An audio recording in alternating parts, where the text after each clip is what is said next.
Hai, Assalamualaikum warahmatullahi wabarakatuh. Berjumpa lagi dengan saya Irma Yulis Zakaria, tentunya di channel ini yang akan selalu memberikan ulasan semua tentang universitas terbuka dan sistem perkuliahan yang ada di dalamnya.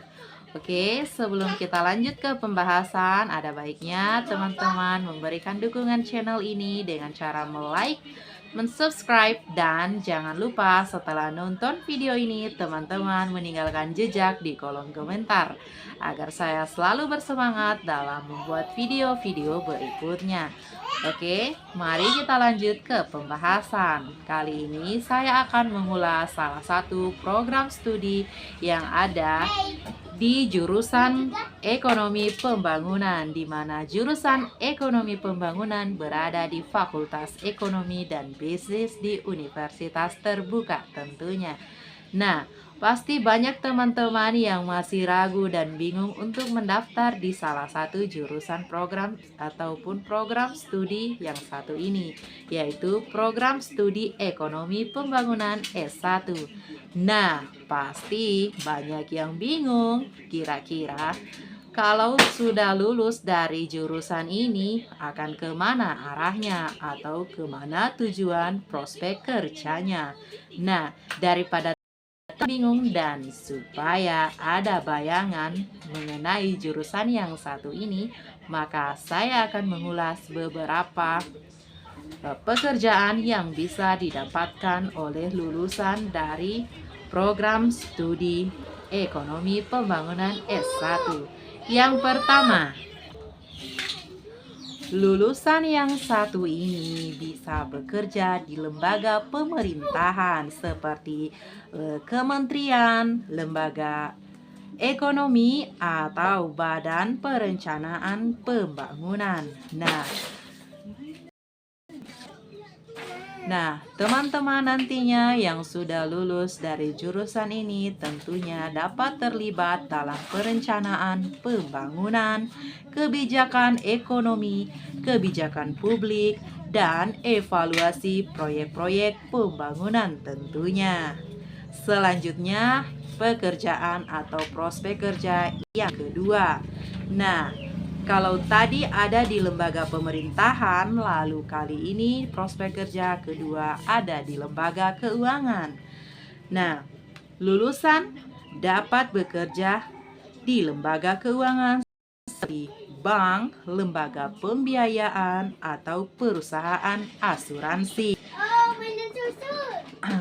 Kalian dapat terlibat dalam analisis resiko, manajemen investigasi, penilaian proyek, perencanaan keuangan, atau analisis kredit.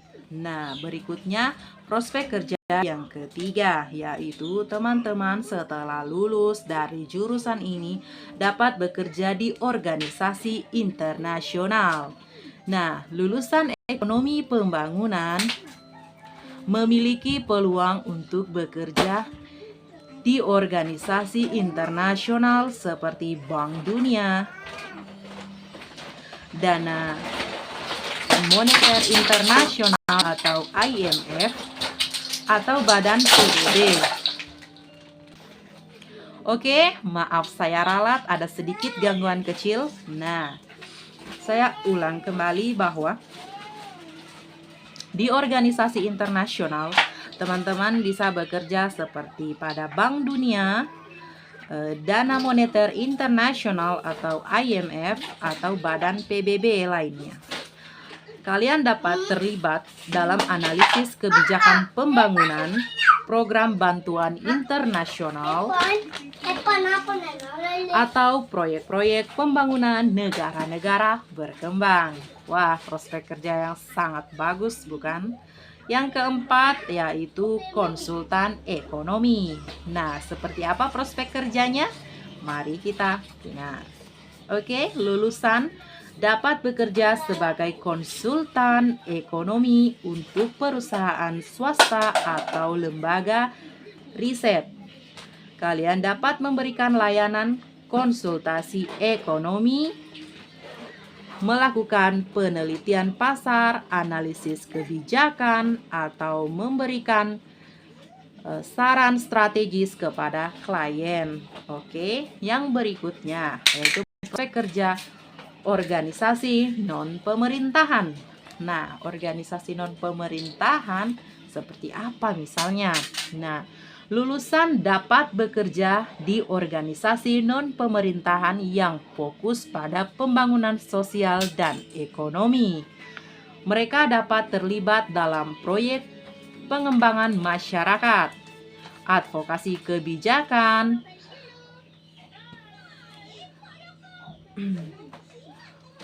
pengembangan usaha mikro, atau peningkatan akses pendidikan dan kesehatan di daerah yang terpinggirkan. Wah, tentunya sangat mulia sekali ya. Oke, berikutnya prospek kerja yang keenam yaitu prospek kerja di pendidikan. Nah, kalau untuk di pendidikan, teman-teman yang sudah lulus dari jurusan ini tentunya bisa menjadi dosen atau peneliti di perguruan tinggi atau lembaga penelitian.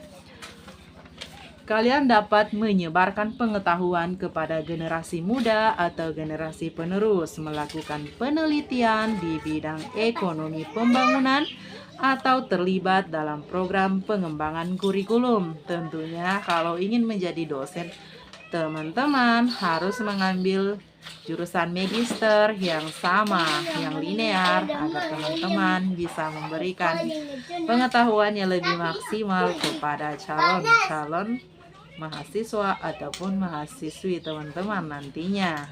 Yang terakhir yaitu prospek kerja wirausaha. Wah, jurusan ini bisa membuka lapangan pekerjaan sendiri ya teman-teman. Nah, untuk pekerjaan atau lowongan pekerjaan wirausaha, yaitu lulusan juga memiliki kesempatan untuk menjadi wirausaha dan membuka usaha sendiri di bidang konsultasi ekonomi, riset pasar, atau pengembang proyek pembangunan. Nah, penting untuk dicatat bahwa prospek karir dapat bervariasi. Nah, perlu dicatat dan digarisbawahi bahwa prospek kerja dapat bervariasi tergantung pada kemampuan dan kapasitas dari individu. Oke. Seperti pengalaman kerja dan jaringan profesional yang dibangun oleh lulusan. Selain itu, lulusan juga dapat melanjutkan studi lanjutan untuk mendapatkan gelar yang lebih tinggi seperti program magister atau doktor dalam bidang ekonomi dan pembangunan. Itulah tadi 7 ulasan prospek kerja dari program studi yang satu ini, yaitu program studi ekonomi pembangunan S1. Nah, sudah ada bayangan kan di benak teman-teman bahwa jurusan ini prospek kerjanya bervariasi dan tidak monoton di satu macam pekerjaan saja. Oke, demikian penjelasan mengenai program studi ekonomi pembangunan S1. Terima kasih sudah menonton video ini. Salam sahabat Universitas Terbuka.